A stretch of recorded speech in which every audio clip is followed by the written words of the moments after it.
नमस्कार साथियों, स्वागत है आपका आपके अपने YouTube channel APS study hub पर। पिछली क्लास में हमने राजस्थान का पूर्व का मैदान पढ़ा था। आज हम राजस्थान का चौथा और अंतिम भौतिक प्रदेश पढ़ेंगे, दक्षिण पूर्वी पठारी प्रदेश, जिसे राजस्थान में हाड़ौती के पठार के नाम से जाना जाता है। किस नाम से? हाड़ौती के पठार के नाम से जाना जाता है। तो कौन सा है? दक्षिण पूर्वी पठारी प्रदेश, पठारी प्रदेश, दक्षिण पूर्वी पठारी प्रदेश। तो इसके नाम से ही हमें इसकी राजस्थान में स्थिति का पता चलता है कि दक्षिण पूर्व में स्थित है। राजस्थान के दक्षिण पूर्व में स्थित है। यह जो भाग है ये कौन सा है? राजस्थान का दक्षिण पूर्वी पठारी प्रदेश है, जिसे राजस्थान में क्या बोला जाता है? हाड़ौती का पठार कहा जाता है। पठार कहा जाता है, हाड़ौती का पठार। तो इसे ही और क्या कहा जाता है? लावा का पठार कहा जाता है। लावा का पठार। लावा का पठार किसे कहते हैं? लावा से निर्मित है ये। किस प्रकार कि हमने देखा था कि जो हिमालय पर्वत श्रृंखला है, कौन सी? हिमालय पर्वत श्रृंखला है, वो किस प्रकार से उसका निर्माण हुआ कि एक प्लेट दूसरी प्लेट की ओर जब आ रही होती है और वो जब आपस में टकराती है दोनों प्लेटें, और जो बीच का जो भाग है उनमें वलन पड़ के वो ऊपर उठ जाता है, तो किस चीज का निर्माण होता है? पर्वत श्रृंखला का निर्माण होता है। किसका? पर्वत श्रृंखला का निर्माण होता है। यहां विपरीत है, पठार का निर्माण किस प्रकार होगा? पठार का जो निर्माण है वो एक प्लेट दूसरी प्लेट से दूर होती है, यानी कि विपरीत दिशा में जाती है। जिस प्रकार की हम देखते हैं, एक प्लेट ये है और एक प्लेट ये है, ये दोनों प्लेटें दूरियां बना रही है, एक दूसरे की विपरीत दिशा में जा रही है। तो यहां जो दरार पड़ेगी, यहां से क्या निकलेगा? पृथ्वी में से लावा निकलेगा, और लावा जो है वो फैल जाएगा। लावा क्या हो जाएगा? फैल जाएगा, और इससे पठार का निर्माण होगा। और पठार के निर्माण के साथ कौन सी चट्टानों का निर्माण होगा? बेसाल्टिक चट्टानों का। बेसाल्टिक चट्टानों का निर्माण होगा। कौन सी? बेसाल्टिक चट्टानों का निर्माण होगा। हिमालय का निर्माण किस प्रकार हुआ? एक पर्वत श्रृंखला का निर्माण, प्लेटें नजदीक आती हैं और उनमें जब वलन पड़ता है, एक दूसरे का बल लगता है, तो कौन सी? एक पर्वत श्रृंखला का निर्माण होता है। और जब प्लेटें दूर जाती हैं, पृथ्वी की जो प्लेटें हैं वो एक दूसरे की विपरीत दिशा में चलती हैं, जो बीच में दरार पड़ती है और जो पृथ्वी में से लावा निकलता है वो फैल जाता है। इससे किस चीज का निर्माण होता है? पठार का निर्माण होता है, पठारी भाग का निर्माण होता है। इसी प्रकार इसे लावा का पठार कहा जाता है। क्या कहा जाता है? लावा का पठार कहा जाता है। अब हम ये देखेंगे कि लावा का जो राजस्थान का जो लावा का पठार है, जिसे हाड़ौती का प्रदेश कहा जाता है, उसका राजस्थान में फैलाव किस प्रकार है? तो अगर हम देखें दक्षिण में इसका फैलाव, तो बांसवाड़ा में, प्रतापगढ़ में, चित्तौड़गढ़ में, और इस प्रकार है भीलवाड़ा में। भीलवाड़ा का कुछ भाग है इसके अंतर्गत आता है। कौन कौन से? बांसवाड़ा। दक्षिण में अगर हम बात करें कि दक्षिण में किन जिलों में फैलाव है, तो मुख्यतः इनमें है बांसवाड़ा, प्रतापगढ़, चित्तौड़गढ़ और कुछ भाग आता है किसका? भीलवाड़ा का। भीलवाड़ा का कुछ भाग आता है। और दक्षिण पूर्व में अगर हम बात करें, ये कौन से हो गए? दक्षिण की। और अगर हम दक्षिण पूर्व की बात करें, कौन सी? दक्षिण पूर्व की बात करें, तो उनमें कौन कौन से जिले आते हैं वो हम देखेंगे। दक्षिण पूर्व में कौन कौन से जिले आते हैं? मुख्यतः किन जिलों में विस्तार है? मुख्यतः दक्षिण पूर्व में झालावाड़ आता है, बारां आता है, कोटा आता है और बूंदी आता है। यानी कि कुछ इस प्रकार का जो भाग है वो दक्षिण पूर्व में आता है। कुछ इस प्रकार का भाग दक्षिण पूर्व में आता है। यह क्या है? हाड़ौती का पठार जिसे कहा जाता है, लावा का पठार जिसे कहा जाता है, या दक्षिण पूर्वी पठारी प्रदेश जिसे कहा जाता है, राजस्थान का चौथा भौतिक प्रदेश है। इसका विस्तार इस प्रकार है। और कौन कौन सा आता है इसमें? दक्षिण पूर्व में झालावाड़ आता है, झालावाड़, बारां, कोटा और बूंदी। झालावाड़, बारां, कोटा और बूंदी का जो क्षेत्र है वो दक्षिण पूर्व के भाग में आता है, दक्षिण पूर्व के भाग में आता है। और यहीं अगर हम देखें तो हमें कुछ विध्यन जो चट्टानें हैं वो देखने को मिल जाती है। विध्यन कगार भूमि जिसे कहा जाता है वो देखने को मिल जाती है। तो वो कौन सी? वो चलेगी, अगर हम जाते हैं यहां से सवाई माधोपुर, करौली और धौलपुर का जो दक्षिणी भाग है, सवाई माधोपुर, करौली और धौलपुर का जो दक्षिणी भाग है, वहां क्या मिलेगा? विध्यन कगार भूमि जिसको बोलते हैं। क्या? विध्यन कगार भूमि। कौन कौन से जिलों में विस्तार है इनका? मुख्यतः कौन कौन से जिलों में है? तो वो है सवाई माधोपुर,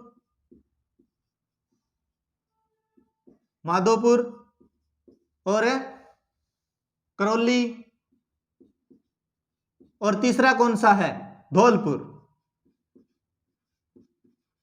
तीसरा है धौलपुर। इन जिलों में इनका विस्तार है। किसका? विध्यन कगार भूमि का। अब हम बात करेंगे कि राजस्थान का एकमात्र ऐसा भौतिक प्रदेश जो क्या करता हो? संक्रमण का काम करता हो। क्या करता हो? संक्रमण का काम करता हो। पहले तो ये देखते हैं कि संक्रमण का काम किस प्रकार होता है या किसे कहते हैं। जो राजस्थान का ऐसा कौन सा भौतिक प्रदेश है जो संक्रमण का काम करता हो? संक्रमण का काम करने वाला राजस्थान का भौतिक प्रदेश कौन सा है? कौन सा है वो? पठारी प्रदेश है। दक्षिण पूर्व का पठारी प्रदेश या हाड़ौती का पठार जिसे कहा जाता है राजस्थान में, वो क्या है? संक्रमण का कार्य करता है। संक्रमण किसे कहा जाता है? संक्रमण। वह क्षेत्र जो दो भिन्न क्षेत्रों के गुण रखता हो उसे क्या कहते हैं? संक्रमण क्षेत्र कहा जाता है। वह क्षेत्र जो दो भिन्न क्षेत्रों के गुण रखता हो। क्या रखता हो? गुण रखता हो। क्या कहलाता है? संक्रमण क्षेत्र कहलाता है। संक्रमण क्षेत्र कहलाता है। किस प्रकार कहलाता है? कि पिछली क्लास में हमने अरावली पर्वत श्रृंखला जब पढ़ी थी तो इसका विस्तार कुछ इस प्रकार देखा था। और उसी में हमने देखा था कि कौन कौन सी चट्टानें मिल रही हैं। एक तो ग्रेनाइट की जो चट्टानें हैं, कौन कौन सी? ग्रेनाइट की जो चट्टानें हैं वो मिलती है। दूसरी चूना की मिलती है और मार्बल भी मिलता है। मार्बल भी यहीं से मिलता है। और अगर हम बात करें हाड़ौती के प्रदेश की तो यहां क्या मिलता है? बेसाल्टिक चट्टानें मिलती है। बेसाल्टिक चट्टानें। कौन सी चट्टानें? बेसाल्टिक चट्टानें मिलती हैं। और इस क्षेत्र में जिसे विध्यन कगार भूमि कहा जाता है, सवाई माधोपुर, करौली और धौलपुर का जो क्षेत्र है उसमें कौन कौन सी मिलती है? चूना की चट्टानें मिलती है। चूना की चट्टानें मिलती है। और राजस्थान का जो दक्षिणी भाग है, दक्षिण का जो क्षेत्र है जहां से विंध्याचल पर्वत निकलता है कुछ इस प्रकार, जो सर्वाधिक कौन से राज्यों में फैला हुआ है? मध्य प्रदेश और छत्तीसगढ़ में फैला हुआ है। छत्तीसगढ़ में फैला हुआ है। वहां पर कौन सी चट्टानें मिलती हैं? चूना की चट्टानें मिलती हैं। चूना की चट्टानें मिलती हैं। तो यहाँ पर भी ग्रेनाइट की और चूना और मार्बल जो है वो मिलता है, और यहाँ चूने की चट्टानें मिलती हैं और बेसाल्टिक चट्टानें मिलती हैं, और यहाँ क्या मिलती है, चूना की चट्टानें मिलती हैं। तो अरावली के और विंध्याचल पर्वत का जो सम्मिलित रूप है वो कहाँ मिलता है, हमें हाड़ौती के पठार में मिलता है। राजस्थान का दक्षिण पूर्वी पठारी प्रदेश है, वहां मिलता है। तो राजस्थान का एकमात्र ऐसा भौतिक प्रदेश जो संक्रमण क्षेत्र का काम करता हो, कौन सा कहलाता है, हाड़ौती का पठार या दक्षिण पूर्वी पठारी प्रदेश कहलाता है, दक्षिण पूर्वी पठारी प्रदेश कहलाता है। विंध्याचल पर्वत और जो अरावली पर्वत श्रृंखला का जो मिश्रण है चट्टानों का, वो कहाँ मिलता है, पठारी प्रदेश में मिलता है, हाड़ौती के पठार में मिलता है। और हाड़ौती के पठार में मुख्यतः कौन कौन सी चट्टानें हैं, बेसाल्टिक चट्टानें हैं और चूना की जो चट्टानें हैं वो है। और संक्रमण किसे कहा जाता है, जो दो अलग अलग यानी कि जो दो भिन्न क्षेत्रों का गुण रखता हो उसे क्या कहते हैं, संक्रमण क्षेत्र कहा जाता है। और ऐसा कौन रखता है, हाड़ौती का पठार रखता है। अब हम बात करते हैं हाड़ौती के पठार के कुछ और गुणों की, कुछ और विशेषताओं की बात करते हैं। तो सर्वप्रथम हम देखेंगे इसमें क्षेत्रफल। तो क्षेत्रफल कितने प्रतिशत क्षेत्रफल पर यह विस्तारित है, तो यह राजस्थान के कुल क्षेत्रफल के 7% भूभाग पर, राजस्थान के कुल क्षेत्रफल के 7% भूभाग पर फैला हुआ है। और दूसरी इसमें देखते हैं हम जनसंख्या। तो जनसंख्या कितनी प्रतिशत जनसंख्या निवास करती है, राजस्थान की कुल जनसंख्या का 11% जो भाग है वो कहां निवास करती है, हाड़ौती के पठार में या दक्षिण पूर्वी पठारी प्रदेश जो राजस्थान का है वहां निवास करती है।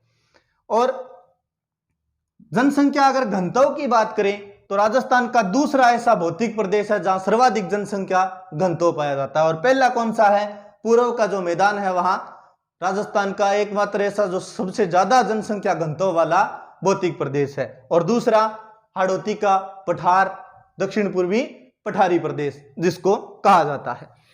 और इसमें हम आगे अब देखेंगे कि यहां जलवायु कैसी है, जलवायु किस प्रकार की है इसकी। तो जलवायु जो है इस क्षेत्र की वो अति आर्द्र है, अति आर्द्र जलवायु है। क्योंकि यहां वर्षा कितनी होती है प्रतिवर्ष 80 से 120 सेंटीमीटर वर्षा होती है, 80 से 120 सेंटीमीटर वर्षा होती है। और अगर हम यह देखें कि यह मिलीमीटर में कितनी होती है तो 800 से 1200 मिलीमीटर, 1200 मिलीमीटर वर्षा होती है। कौन से भौतिक प्रदेश में, हाड़ौती के पठार में या दक्षिण पूर्वी पठारी प्रदेश में। और पूछ लिया जाए क्वेश्चन कई बार ये कि राजस्थान का सर्वाधिक वर्षा वाला भौतिक प्रदेश कौन सा है, तो वो कौन सा है, दक्षिण पूर्वी पठारी प्रदेश या हाड़ौती का जो पठार है वो है। और अगर हमें पूछ लिया जाए कि राजस्थान का ऐसा जिला जहां सर्वाधिक वर्षा होती है, राजस्थान का ऐसा जिला जहां सर्वाधिक वर्षा होती है या सर्वाधिक वर्षा वाला राजस्थान का जिला कौन सा है, तो वो कौन सा है, झालावाड़ है।